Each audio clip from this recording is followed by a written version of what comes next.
Good morning students.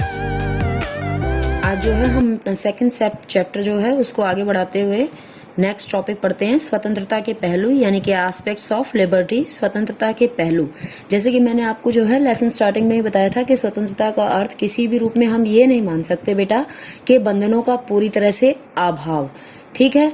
यानी कि कुछ न कुछ बंधन जरूर होने चाहिए। अगर बंधन है तभी जो है समाज में सभी व्यक्ति स्वतंत्रता का पूर्ण रूप से उपयोग कर पाएंगे, ठीक है। लेकिन जो है हम यहाँ पर पढ़ेंगे कि स्वतंत्रता के दो पहलू हैं, स्वतंत्रता के दो जो हैं एस्पेक्ट्स हैं। एक है नेगेटिव एस्पेक्ट्स और दूसरा है इसका ये पॉजिटिव एस्पेक्ट। समझ गए? नकारात्मक स्वतंत्रता और सकारात्मक स्वतंत्रता, दो प्रकार के इसके पहलू हैं। जो नकारात्मक एस्पेक्ट है यानी कि नेगेटिव लिबर्टी है, उसमें क्या होता है, और जो पॉजिटिव लिबर्टी है उसमें क्या होता है। देखो ये दोनों जो है, आप पहले तो इनको याद कर लेंगे। ये जो इम्पोर्टेंट नाम है कि ये पेपर में आ जाता है बेटा एक नंबर के अंदर कि इसके नकारात्मक में कौन है, तो स्वतंत्रता के नकारात्मक पक्ष के हैं, और ये जो बाद वाले हैं ये सकारात्मक पक्ष के समर्थन करता है, ठीक है। अब ये देखो आप, जैसे जो है हमने आपको बताया कि दो एस्पेक्ट्स होते हैं इसके, ठीक है। स्वतंत्रता के पहलू एस्पेक्ट्स ऑफ लिबर्टी दो हैं। तो पहले नेगेटिव एस्पेक्ट के बारे में हम बात कर रहे हैं। नेगेटिव यानी कि नो, जिसके अंदर नेगेटिव है, यानी कि जो नो है, नो किस चीज के लिए है, नो है बंधनों के लिए। ये कहते हैं कि जो ये नेगेटिव के जो अप्रोच वाले हैं, जो हमारे नेगेटिव अप्रोच वाले थिंकर्स हैं, जो इस बात के पक्ष में हैं, वो क्या कहते हैं कि लिबर्टी का अर्थ होता है स्वतंत्रता, ठीक है। तो इस तरीके से जब हम स्वतंत्रता शब्द का प्रयोग कर रहे हैं तो वहां पर क्या होना चाहिए, वहां पर किसी भी प्रकार का कोई बंधन नहीं होना चाहिए, यानी कि बिल्कुल भी बंधन नहीं होना चाहिए। जैसे हमारे रूसो है, ठीक है। मैंने आपको बताया कि सबसे जो जितने भी नाम हैं वो सारे इंपॉर्टेंट हैं। जैसे रूसो है, रूसो क्या कहते हैं, देखो आपकी बुक के अंदर दे रखा है। रूसो के जो स्टेटमेंट है ये वेरी इंपॉर्टेंट स्टेटमेंट है कि मनुष्य स्वतंत्र जन्म लेता है किंतु वह सब जगह सामाजिक बंधनों में जकड़ा हुआ है। इसका क्या अर्थ है? इसका अर्थ यह है कि जब कोई भी मनुष्य जन्म लेता है तो प्रत्येक व्यक्ति स्वतंत्र होते हैं, सबको मालूम है। और इसी स्वतंत्रता को हम क्या नाम देते हैं, प्राकृतिक स्वतंत्रता, यानी कि प्रकृति की तरफ से सब मनुष्य स्वतंत्र पैदा हुए हैं। लेकिन जब वो जन्म ले लेता है तो उसके बाद वो कहीं समाज के लिए, कहीं परिवार के लिए, या कहीं किसी और संस्था के लिए कहीं ना कहीं वो बंधनों में बंध जाता है, ठीक है। तो सामाजिक बंधनों में बंधा हुआ है। यहाँ पर सामाजिक का अर्थ क्या है, जैसे परिवार एक संस्था है, ठीक है। परिवार जो है परिवार हो गया है या कोई अन्य सामाजिक संस्था हो गई है, किसी भी तरीके से वो बंधनों में फिर आगे जाकर के बंध जाता है। उसके बाद दूसरे हमारे हैं हर्बर्ट स्पेंसर। हर्बर्ट स्पेंसर ने तो सबसे जो है बहुत ही अजीब बात कही है कि इन्होंने ये कहा है कि केवल योग्यतम जो व्यक्ति है उनको ही जीवित रहने का अधिकार है, बाकी सबको जो है किसी भी प्रकार का कोई संरक्षण देने का कोई अधिकार नहीं है, उनको जो है बचाने का कोई अर्थ नहीं है। जैसे कोई गरीब है, ठीक है, जो या कोई आर्थिक रूप से कमजोर है, या कोई जो है शारीरिक रूप से सक्षम नहीं है, तो ऐसे लोगों के लिए जो है समाज में कोई स्थान नहीं है। वो हर्बर्ट स्पेंसर क्या कहते हैं, हर्बर्ट स्पेंसर जो विशेष रूप से ये कहते हैं, बेटा देखो आपकी बुक के अंदर लिखा हुआ है, हर्बर्ट स्पेंसर क्या कहते हैं। हर्बर्ट स्पेंसर ने कहा है कि समाज में केवल योग्यतम को ही जीवित रहने का अधिकार है और राज्य को किसी प्रकार की संरक्षण की नीति नहीं अपनानी चाहिए। संरक्षण करने का मतलब कि अगर कोई गरीब व्यक्ति है, कोई शारीरिक रूप से अक्षम है, किसी भी तरीके से कोई भी जो है उसको अब मदद की जरूरत है, तो सरकार को ऐसा कुछ नहीं करना चाहिए। और जेएस मिल भी क्या कहते हैं, जेएस मिल ने भी क्या कहा है कि व्यक्ति को पूर्ण स्वतंत्र छोड़ देने के पक्ष में है जेएस मिल भी।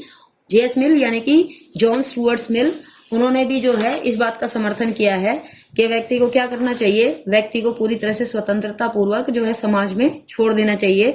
राज्य को किसी प्रकार के कोई कानून या नियम लागू नहीं करने चाहिए, जो व्यक्ति जैसा करना चाहे वो वैसा करे, ठीक है। एडम स्मिथ भी जो है, ये चार नाम हैं जो नकारात्मक अप्रोच को, यानी कि नकारात्मक जो एस्पेक्ट है उसके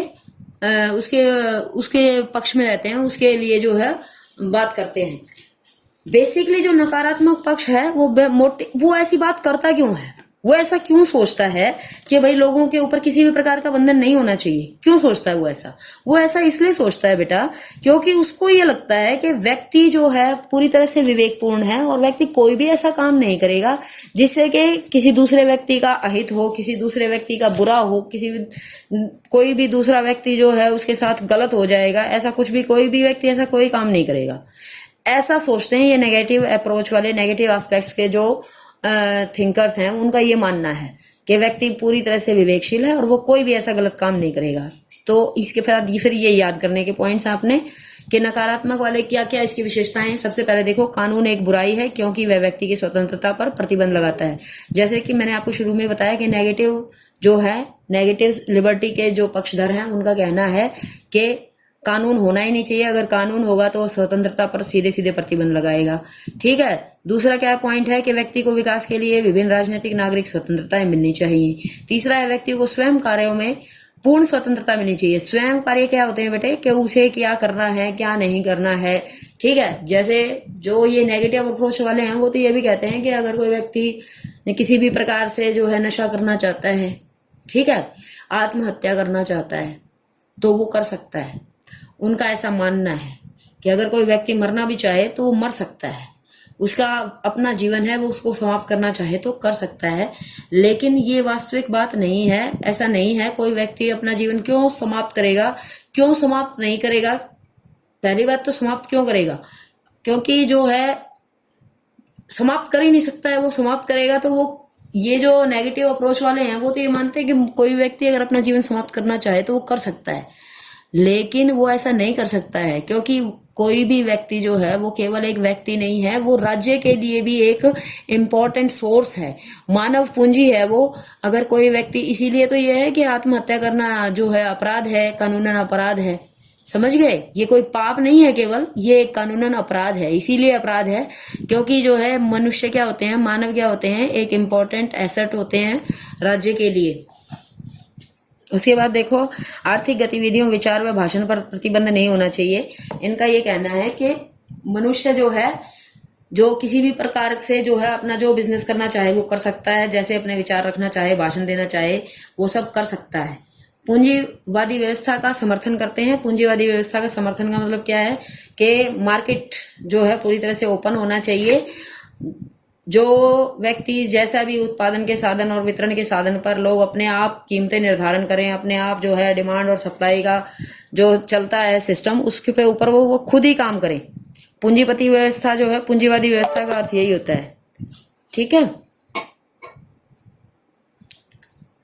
इसके बाद जो है मताधिकार को व्यापक बनाना चाहिए। उसके बाद सरकार का कार्यक्षेत्र सीमित होना चाहिए, क्योंकि ये तो ये समझते हैं कि राज्य एक आवश्यक बुराई है, राज्य को तो होना ही नहीं चाहिए, क्योंकि राज्य वो अच्छा राज्य होता है, वो सरकार अच्छी होती है जो सबसे कम काम करती है। सबसे कम काम का मतलब यहाँ पर क्या है कि लोगों के जीवन में जो कम इंटरफेयर करे। ठीक है। उसके बाद स्वतंत्रता का सकारात्मक स्वरूप देखो।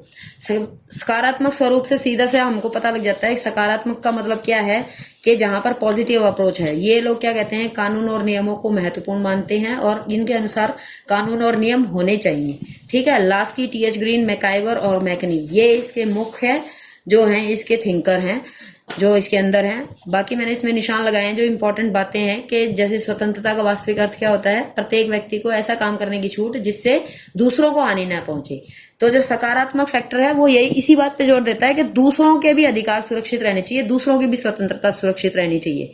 ऐसी परिस्थितियां बननी चाहिए जिससे कि व्यक्ति अपने व्यक्तित्व का भी विकास कर सके और अपने साथ साथ जो है दूसरों को भी ऐसे अवसर मिल सके कि वो भी अपना जीवन का विकास कर सके। ठीक है। ये सारा पॉइंट आप याद करेंगे यहाँ से, फिर ये इसके सारे पॉइंट्स याद करेंगे, सारे इंपॉर्टेंट हैं और इजी हैं। ठीक है। कोई भी मुश्किल पॉइंट नहीं है। जैसे स्वतंत्रता का अर्थ प्रतिबंधों का अभाव नहीं, सकारात्मक स्वतंत्रता के समर्थक उचित प्रतिबंधों को स्वीकार करते हैं। तो ये सकारात्मक वालों का सबसे खास बात यही है कि ये प्रतिबंधों को स्वीकार करते हैं। ये मानते हैं कि स्वतंत्रता तभी कायम रह सकती है, स्वतंत्रता तभी सबको मिल सकती है जब उस पर उचित प्रतिबंध हो। ठीक है। ऐसा नहीं होता है कि भाई कि जो शक्तिशाली व्यक्ति है तो उसको सभी प्रकार के अधिकार होंगे।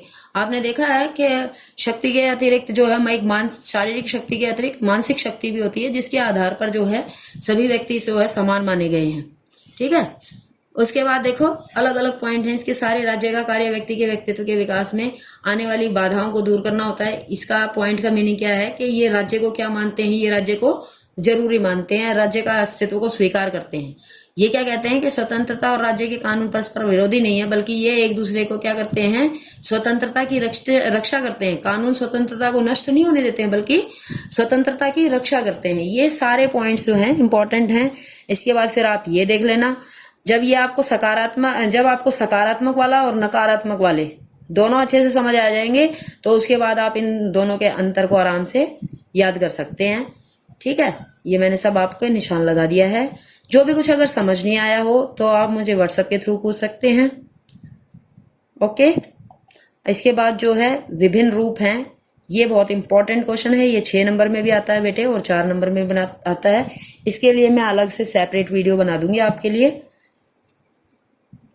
मेरे ख्याल से जो है आपको समझ में आ रहा होगा। जहां जहां मैंने जैसे जैसे बुक में निशान लगा रखे हैं आपको वहां वहां निशान लगाना है, और थोड़ा थोड़ा जैसे मैं बना रही हूँ तो आपको साथ साथ इसको सुनते हुए और पढ़ते हुए चलना है। ये नहीं है कि भाई चलो बस एक बार देख लिया और पढ़ लिया उसके बाद ऐसे याद नहीं होंगे। जहां पर मैंने निशान लगाए हैं, जहां पे मैंने ब्रैकेट क्लोज किए हैं, जो अंडरलाइन किया है, वहां पे आपको याद करना है उस चीज को, और रीडिंग करनी है, कंप्लीट थोरो रीडिंग करनी है।